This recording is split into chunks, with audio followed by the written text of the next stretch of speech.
Propaganda originally meant any information delivered in such a way as to persuade its audience to a particular viewpoint. That means all essays and all video essay channels are propaganda by those terms. As the 20th century progressed, however, the word came to mean a specific type of manipulative propaganda that uses loaded language, cherry-picking, and outright falsifications to evoke emotion and thus override logic. I'll be using the word in this sense, and also to connote the concepts of manufacturing consent that Noam Chomsky was communicating in this interview. How can you know that I'm self-censoring? How can you know that you're journalists self-censoring. I'm sure you believe everything you're saying. But what I'm saying is if you believe something different, you wouldn't be sitting where you're sitting. To Chomsky, news and other mass media don't serve public interest by neutrally reporting facts. Structural constraints, who owns the media, how it is financed, where it gets information, whom it hires into its infrastructure, etc., create an ecosystem whereby mainstream news manufactures consent for elite capture by shaping what people pay attention to, think about, and how they process the world in ways that align with power. Chomsky focuses mostly on the capitalist democracy lens because, well, that's where we are, but it's true of any kind of power structure. We all live within a simulation. No, not like that. As in, there is the world, there is direct experience of that world, there is how our brain translates that experience into a hologram for us to navigate, and what it chooses to either focus on or leave out. You are already filtering reality into its most useful shape, moment to moment. Every new filter further collapses your world from a massive quantum wave into a finer and finer point. See, sometimes propaganda isn't intentional, it's repeated by a useful idiot whose reality is already altered, or it's real art that has been transformed by a committee of the indoctrinated, or it's an eye that refuses to see what disagrees with the propagandist's reality, because they feel powerless to change anything. Someone can be acting in good faith and still be propagating dangerous ideologies with the intent to save, not harm. If someone really thinks you're going to hell if you don't pray, or that babies are being killed, or that silence is violence, or that all cops are bastards, then they are not corrupt minions of evil, but good people who cannot sit idly by and watch evil proliferate.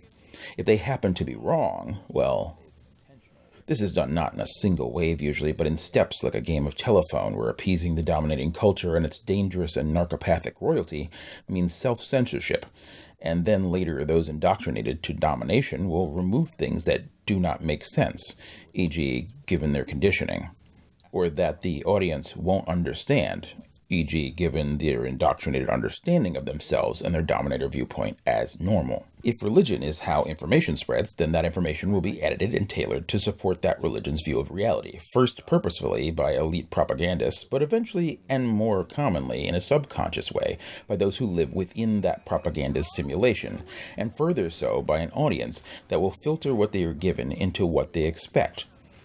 If the state owns the news, then this becomes government propaganda. If corporations own the media, it becomes capitalist propaganda. Whichever lever of power finds itself atop the pyramid can also alter the others to fit its simulation. A monarchy uses religion to reinforce the king's right to rule as divinely ordained. A theocracy chooses the king, pope, or Holy Roman Emperor indoctrinated into the church's hologram.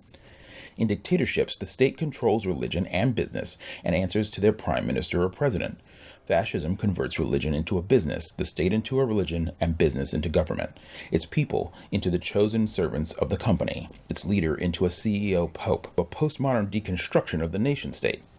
It can claim to be some amorphous, contradictory thing like nationalist socialists or democratic republicans, and everyone will see either a reflection of themselves as it passes through every filter to reach them, or as the boogeyman returned to cull the earth, as it always does, by inverting reality. The insidious evil of propaganda is that it manipulates people into causing harm using their better impulses. That's why I've never understood prosecuting cult members. If people are demonstrably brainwashed into causing harm in the name of helping people, the crime is the brainwashing. And at this latest stage, it is distinctly possible that the brainwashers died 100 or even 1,000 years ago, and anyone you meet is the product of a system on autopilot, and the only evil remaining are those who defend what they were tricked into consenting to out of the need to not face the unforeseeable results of its removal. That's why any successful revolution needs a vision of the future, even if, as is the case with fascist propaganda, that future is a rewrite of the past. In the case of revolution, the propagating of myth and religion can and often is done out of intentional malice toward a people to manipulate believers into doing something they'd otherwise not do, like worship a king or invade a country for resources, but more often our stories are converted through misinterpretation and mistranslation by people who can no longer understand the older culture, and so project their own reality tunnels onto the materials, or what I will refer to as reformation. In order to break a fourth wall, one must first construct one. In the theater world, from which fourth wall rhetoric descends, there is no fourth wall. Where it would be is the audience. Characters make asides to them constantly, and entire types of character address the audience more than they do the characters on stage. The chorus, for instance. Film and television built a wall between the story and the audience called the screen, so that it became disorienting or deconstructive for characters to address the audience and acknowledge the fiction, pushing us out of our immersion. To an ancient, that there was a storyteller did not make a story less believable, but more so. This still works if we use the medium's conventions. The Office took reality TV's diary sessions, for instance, to reconstruct the aside without breaking the reality or stakes of the story. And in fact, the show's boring drudgery of office life under the lens of a reality program made it more real than real. Just as found footage allows characters to acknowledge the camera and still be in real danger. In Iron Man, the special effects team continued their new technique, begun on Firefly and Battlestar Galactica, of mimicking aerial photography artifacts. By making CG cameras have the same imperfections a camera would if it was there, the special effects artists reduced the distance between their audience and their subject, mimicking a documentary, a format of the medium associated with higher authenticity. At the other end of the spectrum, media like Deadpool or She-Hulk, while amusing, break the realism of the entire Marvel Universe by addressing its, and thus every movie connected to its, fictional nature. This style of meta-awareness is the end result of a semantic drift, a slow degradation of signal in linguistics that also happens culturally, because culture and art are languages, or media of communication. At first, a medium is not acknowledged through its stories because it is brand new, and that would be unrelatable and disorienting to the audience. If characters do break the screen wall or fourth wall, it causes terror because immersion is too great at the beginning. Eventually, as the medium's popularity grows, the worlds of the medium become less relatable or real for not acknowledging the medium in question. TV and film that do not ever acknowledge television or film would be highly unrealistic by the late 70s. And so we begin to see TVs and movie theaters pop up as props and settings, and even as the subject films seek to address. We are immersed, but are well versed in the medium and have normalized it. Any breaking of the wall here causes laughter. And the characters are purposefully constructed to match hero or villain archetypes as set up prior in the medium. Eventually, a culture raised on these media, whose conversations revolve around them, must represent this in the media itself in order to present an ordinary, relatable world for the events to transpire within. The result is sarcasm and ironic detachment, saying the opposite of what one means as a form of emphasis.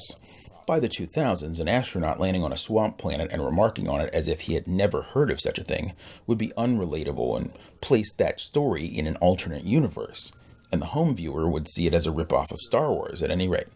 But if the astronaut hangs a lantern, or points it out, says, "It's kind of like Louisiana. Or Dagobah. Dagobah, where Yoda lives. Who's Yoda? Just little green guy. Trains warriors." As he steps off the ship, we are pulled into the story because he said what we would say in that situation, making it real. By mentioning the medium, he ironically sidesteps it. The problem becomes, as a generation raised on ironic, referential media comes of age, they begin to make media that references other media because that is simply what one does. Compose ironic identities made up of everything but the things they like or are, and corporate art begins to mimic this referential humor without really getting it, shoving pop music and allusions to pop culture into everything regardless of context.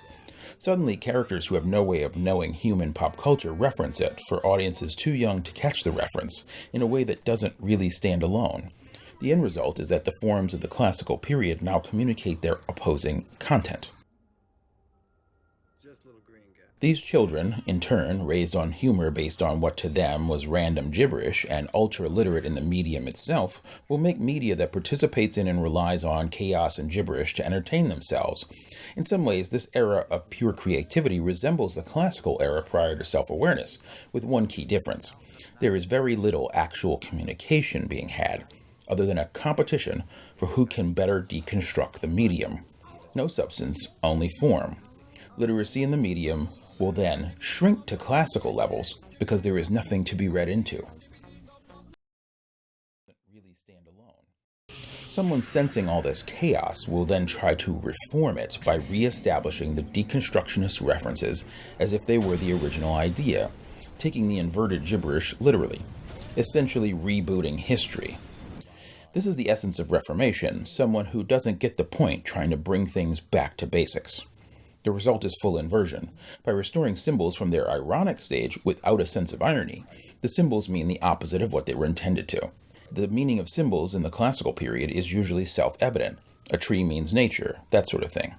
When a tree means technology and a robot means humanity, cognitive dissonance begins to rise in the populace as they can feel inverted symbolism and are not literate enough in the medium to outthink it.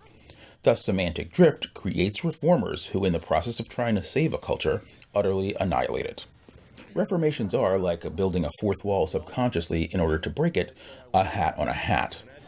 Martin Luther saw the corruption of his church and the chaos of new magic bent on manipulating the masses, but because he had not broken the conditioning of a deconstructionist Christianity, his solution was to make Christianity stricter, more puritanical, more punitive, intensifying the problem of an already too powerful priesthood. Cultures like minds have shadows, problems only visible from the outside. If we sense a semantic drift within an ideology, but are conditioned to the present lens of that ideology, we can't actually see the problem and so have to guess, and do so using the lens of the problem. We compound the error. While it is purposeful and with foreknowledge, Reformation does not operate by means of conspiratorial levers in secret, but structural pressures. The maze decides which way the mouse turns, not a group of enemy mice moving the walls whenever you're turned around. Eventually, it becomes no one's job to solve the maze, only to live within it. The Chomskys and other anthropologists and linguists who assign themselves the job of studying mazes are very inconvenient to the Goblin Kings and those just trying to plug their ears, but can liberate them from drudgery and others from the oppression felt from living in someone else's maze. But then one day, reformers come armed with conspiracy theories about a shadowy cabal moving the walls and attempt to intentionally conspire to move the walls themselves, becoming the first real conspiracy. Psychological and philosophical problems originate from lenses being confused for the world they are used to view, but lenses all occlude some part of what they view in order to make the rest more visible. If we never look outside them, we won't know when we've mistaken a scratch in the coating for a god.